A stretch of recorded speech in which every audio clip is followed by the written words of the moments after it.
Bonjour les amis, c'est un plaisir de vous recevoir au Club 700. Votre fidélité nous touche vraiment. Et notre prière, c'est que le Seigneur Jésus-Christ vous comble de ses grâces. Je dis Amen, pasteur. Moi aussi, je dis Amen, Massi. Oui. Et vous aussi dites Amen avec nous. Salut à vous tous. Merci encore pour vos lettres surtout et vos messages pour parler du Club 700. Vous savez, nous prenons cela au sérieux, ce qui vous touche et qui vous préoccupe. Et nous vous encourageons à rester ferme dans votre foi en Christ, car les tentations sont nombreuses. Et comme quelqu'un l'a dit, ça c'est l'histoire de Jet, qui lui était ignoré par son père et s'est retrouvé si bas, loin de Dieu, jusqu'à ce qu'arrive un accident de moto. Suivez son histoire et son parcours. J'avais un vide intérieur que je comblais avec les compliments des autres, en me remplissant complètement de médicaments, avec n'importe quelle substance psychotrope. Je voulais être vu, entendu et connu par mon père, et je ne l'ai jamais été. Au milieu des années 2000, Jed Hill était une étoile montante du football universitaire. Avec des stades remplis de milliers de personnes scandant son nom, son avenir s'annonçait sous le signe de la gloire et du succès. Cependant, ce n'était pas l'amour du jeu qui le motivait, mais le désir d'être aimé par son père. Je me souviens, quand on rentrait à la maison et que mon père était de mauvaise humeur, il commençait à nous frapper et à nous battre. Je pensais que l'amour était quelque chose qui se méritait. Si je jouais au football, c'est parce que petit, je jouais au football dans le jardin avec mes 3 frères et mon jumeau. Je voyais à quel point mon père était fier et heureux quand il nous voyait attraper une passe. Je n'aimais même pas le football. Je le faisais simplement parce que j'espérais qu'un jour mon père me dirait qu'il était fier de moi. Même lorsque Jed était en lice pour la NFL, son père refusait de reconnaître ses accomplissements. Puis survint la tragédie. J'ai fait un plaquage et mon propre coéquipier m'a frappé la cheville avec son casque et le dessous de mon pied a touché mon tibia. La première chose que j'ai crié, c'est « Pourquoi, mon Dieu, pourquoi me fais-tu ça ?» Cela m'a empêché de participer au draft ou aux essais. J'ai suivi une rééducation de 9 mois. Je me sentais vide, complètement vide. Je me sentais inutile. Un instant, vous vous sentez au sommet du monde et l'instant d'après, c'est le monde qui vous écrase. Alors qu'il s'efforçait de se remettre en forme, il fut approché par un agent artistique dans une salle de sport qui lui proposa un contrat. Jed se retrouva rapidement en couverture d'innombrables magazines de fitness et de mode, avant de devenir un acteur à Hollywood. Mais même si tout semblait lui sourire, il continuait à rêver que son père le remarque. Je rentrais à la maison et tout le monde était tellement content de me voir. Lui, il restait assis dans un coin et me regardait, parfois en secouant la tête comme si j'avais fait quelque chose de honteux. Je me souviens à quel point cela me faisait mal. Les autres me complimentaient, me disaient que j'étais super, mais je me sentais vide et toujours aussi blessé. Alors que Jed se rendait en moto à une audition pour un film, une voiture grilla un feu rouge, provoquant un accident. Une fois de plus, toutes ses ambitions furent anéanties en un instant. Il fut transporté à l'hôpital avec des côtes cassées et la mâchoire fracturée. Un autre moment dans ma vie où je me suis dit « Dieu, pourquoi m'as-tu fait ça?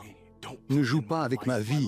Ma vie se passe si bien, je n'ai pas besoin de toi. » On lui prescrivit des opioïdes pendant sa convalescence et il finit par devenir dépendant.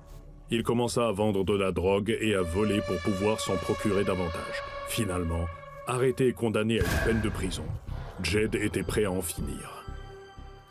Je voulais juste que la douleur disparaisse. Cette nuit-là, j'ai attaché les draps autour du lit superposé supérieur de ma cellule. J'ai fait 3 nœuds sous mon cou et j'ai glissé mes pieds sous le lit inférieur. Je me suis penché en avant pour me suicider.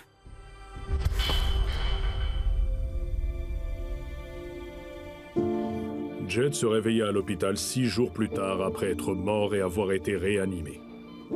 Alors qu'il était assis dans son lit, regrettant d'avoir survécu, une infirmière fit quelque chose qui changea tout.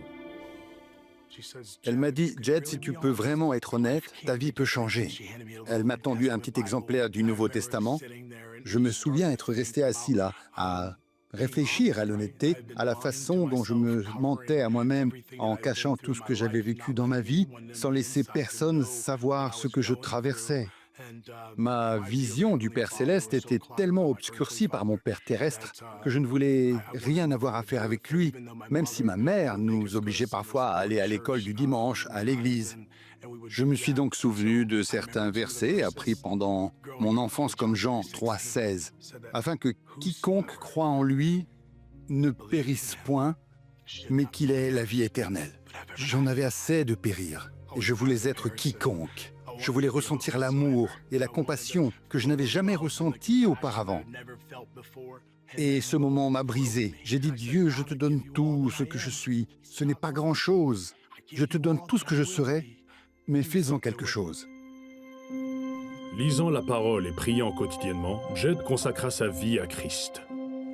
Aujourd'hui pasteur, Jed ne se soucie plus de l'approbation de son Père terrestre. Au contraire, il sert son Père céleste en guidant les autres vers Jésus.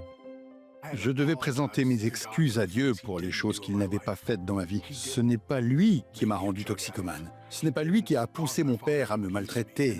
Je devais révéler ce vide dans ma vie et lui confier. Et l'Esprit de Dieu habite désormais en moi. Je prêchais et mon père s'est approché de l'autel et il a accepté Jésus dans son cœur. Je lui ai pardonné à 100%. Je l'aime.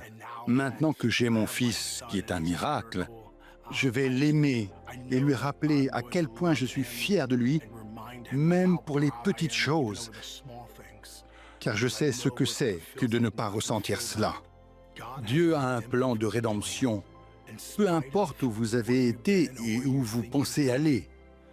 Il a un plan de rédemption pour vous racheter, vous restaurer, vous renouveler et vous donner une place. Un père et une mère qui sont distants, froids, ignorent les enfants si fragiles à leur jeune âge. Ils n'ont aucune idée de ce qu'ils sèment dans le futur de leurs enfants, pasteur. C'est le quotidien maintenant, Massi. Oui. C'est comme la règle aujourd'hui dans notre monde, notre nouveau monde, où tout est informatisé, tout le monde court à la maison, tout le monde est occupé, on n'a pas le temps et chacun se fait une idée de la vie.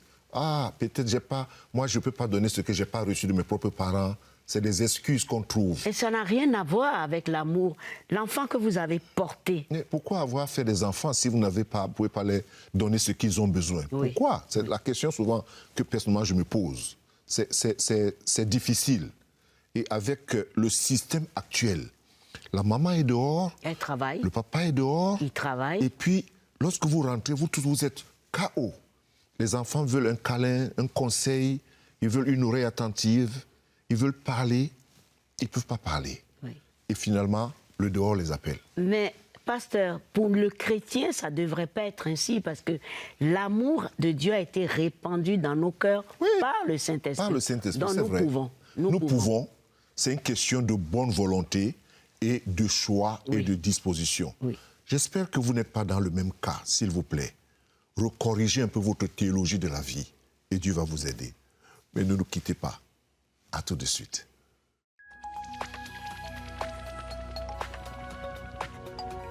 Si vous avez des questions spirituelles, des besoins de prière ou même si vous avez besoin de conseils, n'hésitez pas à nous contacter aujourd'hui à cette adresse ou au numéro suivant.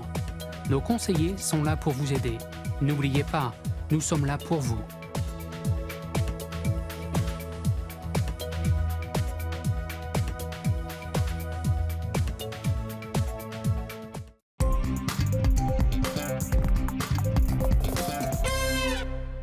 Merci de rester avec nous au Club 700 pour voir Malissa. Elle fut arrêtée un jour car elle était si avide d'argent. Elle vendait des montres très coûteuses aux hommes en utilisant de fausses cartes de crédit. Mais avant la date où elle devait passer devant le juge, Mélissa plutôt, eut une vision de Jésus. Regardez. Je voulais être implacable dans ma quête du succès. Je voulais surtout prouver à ma mère, prouver à mon père que je pouvais y arriver toute seule. Les sentiments de condamnation issus de son enfance, associés à son propre ego, ont poussé Malissa à faire tout ce qu'il fallait pour réussir. Les gens étaient complètement jetables et superflus à mes yeux. Je ne voyais aucune valeur dans les relations. Je me débarrassais de vous et vous chassais de ma vie de la même manière que cela m'avait été fait. Son ambition de réussir lui ouvrit des opportunités à Atlanta, où elle vendit des montres et des bijoux haut de gamme. Je rapportais des millions de dollars à l'entreprise. J'avais du succès, j'avais des clients célèbres, une clientèle importante. Et je vendais des bagues en diamant aux maris de certaines femmes. Et en même temps, je partais à Miami avec ces mêmes hommes. Mais elle en voulait encore plus. Elle déménagea à New York pour avoir de meilleures opportunités et trouva un emploi comme vendeuse de montres Rolex et autres montres haut de gamme sur la 5e avenue. Mais les ventes étaient difficiles à réaliser. Très vite, elle craignit de perdre son emploi. Je ressentais un sentiment d'échec. Et ce vieux sentiment familier de condamnation m'a frappé de plein fouet. J'avais constamment peur de perdre mon emploi. J'ai été prise d'une panique totale, au point de me dire, dans un accès de désespoir, que je devais faire quelque chose pour sauver mon emploi. D'anciens clients d'Atlanta offrirent à Malissa l'opportunité de réaliser une vente importante. Mais il y avait un hic. Ils voulaient acheter 2 montres et ils allaient le faire avec de fausses cartes de crédit. Au départ, je me suis dit « Oh non ». Mais j'étais de plus en plus désespérée. Je ne vendais pas beaucoup. Je ne voulais pas rentrer chez moi et dire « J'ai échoué ». Elle accepta l'offre. Un mois plus tard, la police l'interrogea au sujet de son rôle dans l'affaire. Malissa fut à nouveau submergée par un sentiment d'échec et de condamnation. Tu es vraiment la pire personne qui soit. Comment as-tu pu faire une chose pareille ? Regarde-toi, c'est ridicule, tu as gâché ta vie. Ces pensées me tourmentaient et elles revenaient sans cesse. Ces voix dans ma tête me répétaient que je ne valais rien, que c'était complètement fou et stupide d'avoir pris cette décision. Et maintenant, regarde-toi. Finalement, Malissa fut accusée de vol de grande envergure au 3e degré et risquée jusqu'à 7 ans de prison. Avant de se rendre, elle discuta avec sa tante qui lui parla de Jésus. Elle m'a dit qu'il voulait m'aider, qu'il m'aime et qu'il tient beaucoup à moi. Je me suis dit, pourquoi voudrait-il aider quelqu'un qui a fait toutes ces choses ? Toute ma vie, j'ai été contre lui. Pourquoi voudrait-il m'aider ? Ça n'avait aucun sens. Pendant qu'elle était en détention provisoire en attendant son procès, Malissa dit avoir vécu une rencontre spirituelle qui a changé sa vie. Je lui ai dit que j'étais vraiment désolée. Alors que je disais cela, une lumière blanche éclatante est apparue et a envahi la cellule. Et j'ai senti une force, comme une présence. Cela m'a littéralement renversée. Quand je me suis retrouvée à terre, j'étais aux pieds de Jésus. Je savais que c'était Jésus. Je savais que c'était lui. Malissa dit qu'elle vit alors une vision résumant sa vie. Chaque mauvaise décision et chaque acte égoïste révélé devant Jésus. Mais au lieu d'être condamnée, elle a senti son amour. Il m'a submergée d'un amour que je n'avais jamais connu auparavant. Je n'avais aucun besoin à ce moment-là. Je n'avais aucun désir à ce moment-là. Mais j'étais pleinement consciente de mon péché. Alors qu'elle se repentait de ses péchés, elle dit que Jésus lui a parlé de son avenir. Elle allait se consacrer au service des femmes et des enfants, et elle allait être libérée ce jour-là. Quelques heures plus tard, à la grande surprise de son avocat, elle fut libérée sans caution. Je n'ai connu que la condamnation. Je ne savais même pas ce qu'était la grâce. Et ce qui s'est passé dans la salle d'audience, c'est comme ce qu'il a fait pour moi sur la croix. J'étais littéralement coupable, mais grâce à ce qu'il a fait pour moi, j'ai pu être libérée. C'est là que j'ai eu la grande révélation de qui il est vraiment. Ayant fait l'expérience de l'amour inconditionnel de Dieu de manière si puissante, Malissa donna sa vie à Jésus. Je n'ai jamais connu l'amour inconditionnel. Tout l'amour que j'avais connu était transactionnel et conditionnel. Quand vous comprenez l'amour du Père, quand vous comprenez l'amour de Jésus pour vous, c'est ce qui vous donne envie de lui obéir. C'est ce qui vous donne envie de le suivre. Les sentiments de condamnation qu'elle avait toujours connus furent remplacés par la grâce de Dieu qui la libéra et lui donna un nouveau but. Il a choisi de m'aimer.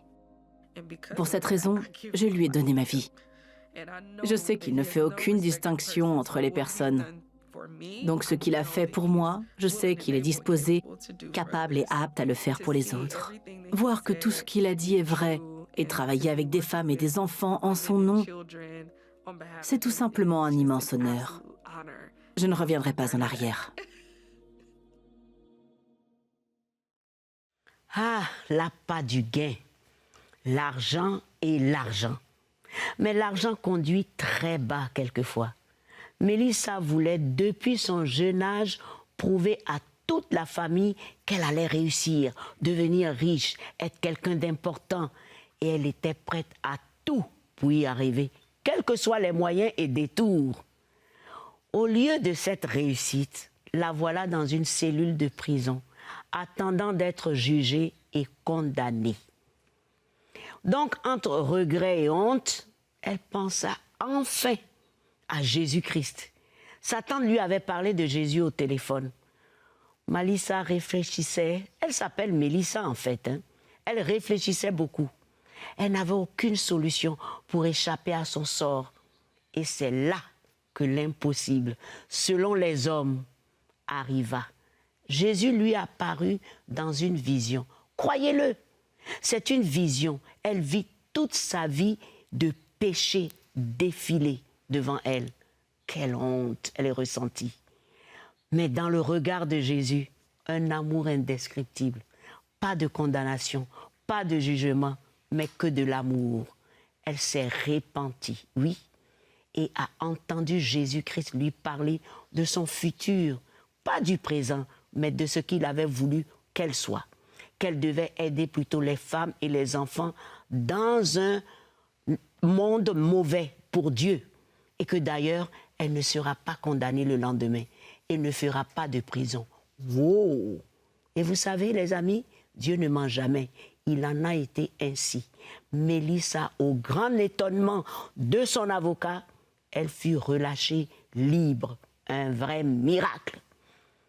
Elle dit, j'ai compris, cette pure grâce. J'ai été condamnée et Jésus a pris ma place et je suis repartie libre à cause de l'amour, à cause de l'amour. Rentrez dans l'amour de Jésus pour votre futur. Que Dieu vous bénisse. Amen, ma sœur. Amen. Amen. Rentrez dans votre futur et Dieu va vous bénir. Rentrez dans votre relation et le Seigneur sera avec vous. Ne nous quittez pas. À tout de suite.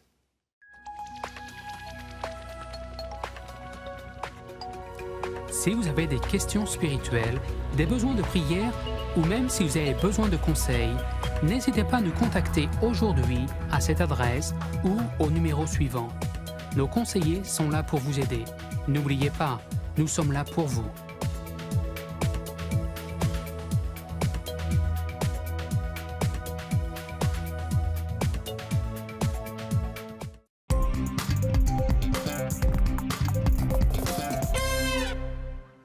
Merci de continuer avec nous au Club 700, votre émission préférée. Savoir s'approcher plus près de Jésus, c'est le thème. Vous savez, lorsqu'il était sur cette terre avec les hommes, Jésus-Christ était l'être humain le plus incompris de la planète. En fait, on peut oser dire que tout le monde l'a mal compris. Ceux qui ont vécu à son époque l'ont mal compris. Et même ses disciples ont mal compris. Les théologiens le comprennent mal jusqu'aujourd'hui, tout comme toutes les autres confessions religieuses comprennent toujours mal Jésus. Tous ont essayé de faire de lui un des leurs.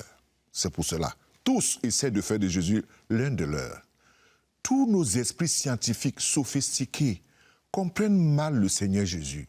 Nos sceptiques font toujours des reportages sur lui sans jamais l'avoir rencontré.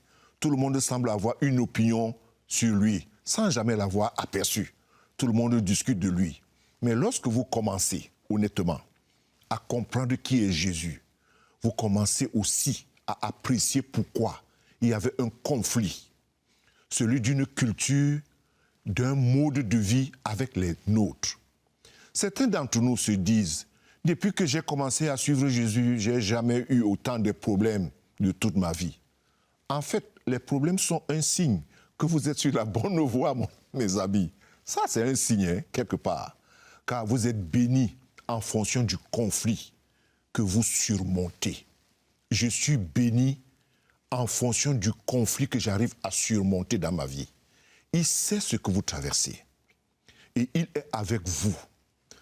Vous savez, vous êtes un fils du royaume de Dieu. Et vous savez, les enfants de Dieu, ça ne veut pas dire que c'est l'isolement face aux défis de la vie.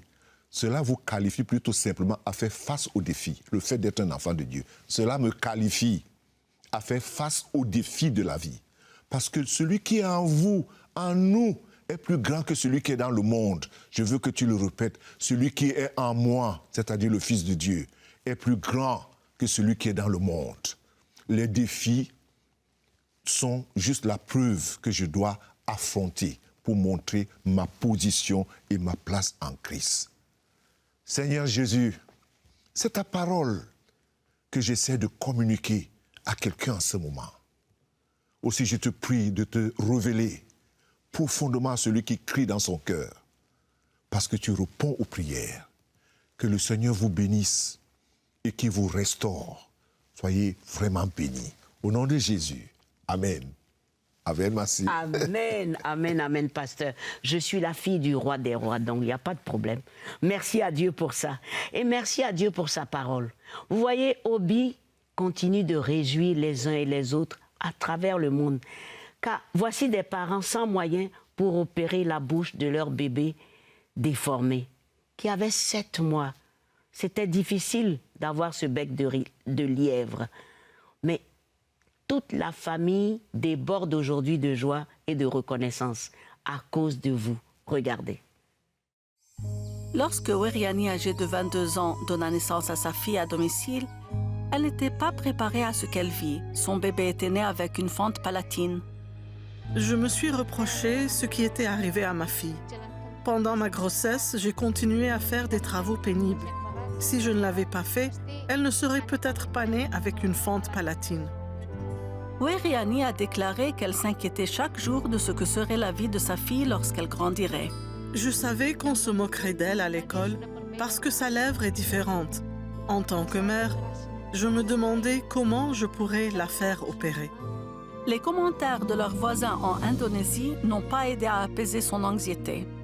Parfois, les gens me demandaient pourquoi notre enfant était comme ça.